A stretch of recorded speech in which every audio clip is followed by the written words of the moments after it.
There's a moment that happens without asking for permission. You read a message or hear a comment, and before any clear feeling forms, your mind starts filling in the space around it. What they meant, what they did not say, what this might turn into later. Nothing dramatic happens on the outside. You nod, maybe smile, maybe say something neutral, but internally, something keeps moving, quietly replaying the moment from different angles, as if it missed something important the first time. You do not tell yourself to do this. It just happens. Almost like muscle memory, but for attention. Sometimes you notice it when the room gets quiet. Other times it shows up while driving, or standing in line, or brushing your teeth. A small delay between what happens and how long it takes you to actually leave it behind. Most people assume this is just overthinking, a habit, a personality quirk. But there's a reason this reaction feels automatic, and it is not random. It is part of a pattern that many people live inside without ever realizing it has a shape. Deep thinkers are often described as people who think a lot, but that description misses something essential. It suggests quantity, when the real difference is texture. The thinking does not feel loud. It does not arrive as a rush of ideas.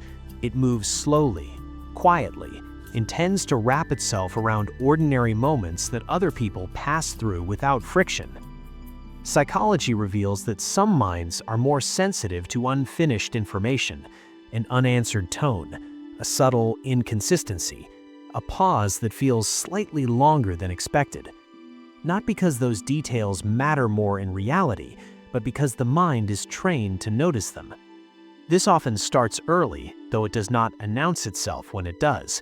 It can come from growing up in environments where paying attention meant staying safe, staying connected, or staying ahead of emotional shifts. Over time, attention becomes a reflex, and reflection becomes the place the mind returns to when nothing urgent is happening. What is rarely acknowledged is how invisible this process feels to the person living inside it. Deep thinkers do not experience themselves as thinking deeply. They experience themselves as trying to understand what is already there. There's a subtle difference, and it changes how they relate to the world.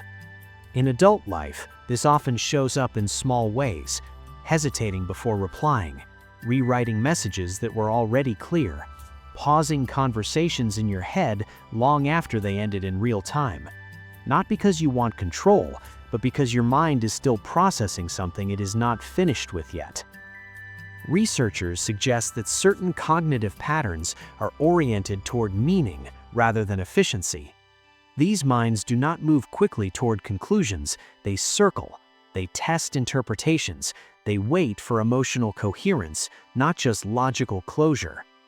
This can look like indecision from the outside, but internally, it feels more like patience, even when it is uncomfortable. There is also a quiet cost, because when you spend a lot of time noticing what others overlook, you start to notice what others avoid. Unspoken tensions, subtle emotional shifts, the difference between what someone says and what their tone is carrying underneath it. Human behavior is rarely as clean as it pretends to be, and deep thinkers tend to see the mess first.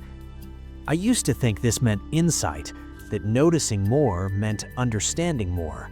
But there were moments when that belief started to feel thin, like realizing that awareness doesn't always equal clarity. Sometimes it just means exposure. There were times when I wondered if the mind was actually helping or just keeping the door open to everything at once, every possibility, every interpretation, every version of what something could mean. And that question still doesn't have a clean answer. One thing that often goes unnoticed is how deeply thinkers relate to time. Not in a practical sense, but psychologically. Moments do not end when they end. They leave residue. And that residue gets carried forward into the next interaction, the next decision, the next quiet pause. Decision-making becomes less about choosing and more about aligning. Not what is fastest, not what looks best, but what feels internally consistent after being held up against everything else. This can create a strange relationship with certainty. Clear answers feel suspicious. Quick confidence feels incomplete. There is often a sense that something important might be missed if you move too fast. Psychology would call this sensitivity to context, but lived from the inside, it feels more like responsibility, as if understanding carries weight, and acting without understanding would be careless. This is why deep thinkers are often drawn to complexity, not because they enjoy difficulty, but because simple explanations feel emotionally inaccurate. They flatten experience, they leave things out, and once you notice what gets left out, it becomes hard to ignore it. There is also a pattern of self-questioning that runs quietly underneath all of this. Not insecurity in the obvious sense, more like an ongoing internal audit. Did I see this clearly? Did I project something onto it? Did I miss a simpler truth because I was looking for a deeper one? That last question is uncomfortable because sometimes the answer is yes. Sometimes the depth is not insight, it is distance. And realizing that can feel like losing something you thought was part of who you were. Many deep thinkers grow up being praised for their thoughtfulness, their insight, their ability to see things others do not. What is rarely discussed is how that praise can quietly turn into pressure to always see more, to always understand, to always have a layered response ready. Over time, this can create a sense that reacting simply is a kind of failure, that not noticing is a form of negligence. So the mind keeps scanning, keeps processing, keeps returning to moments long after they have passed, not because it wants to, but because it has learned that this is where value comes from. Researchers suggest that emotional triggers are often reinforced by early feedback loops. What gets noticed, what gets rewarded, what gets affirmed as identity. And identity is hard to question once it settles in quietly. What complicates this further is that deep thinking often looks like calm. On the surface, there is restraint, composure, a measured presence. Inside, there can be constant movement, a shifting landscape of thoughts that never fully settle into stillness. This disconnect can make people feel unseen in a very specific way. Others assume peace, but the internal experience is more like ongoing negotiation. There are moments when this depth creates connection, when someone feels genuinely understood, when a conversation moves beyond surface exchange and into something real. Those moments feel rare and meaningful. But there are also moments when depth creates distance, when it becomes easier to observe than to participate, to analyze rather than to enter. I have caught myself doing this, standing just outside the moment, thinking about it while it is happening. Not out of fear, out of habit. That is the part that is hardest to notice. The way a cognitive pattern can feel like personality, and personality can feel like destiny. But patterns are not fixed, they're just familiar.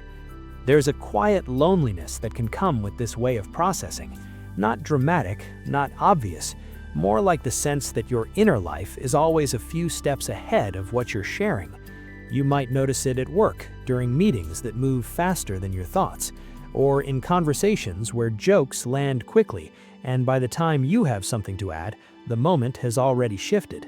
It's not that you had nothing to say, it's that your response was still forming its full shape. Psychology suggests that some cognitive patterns prioritize internal coherence over social timing. The cost of that is often subtle social friction. The benefit is depth, and neither arrives without the other.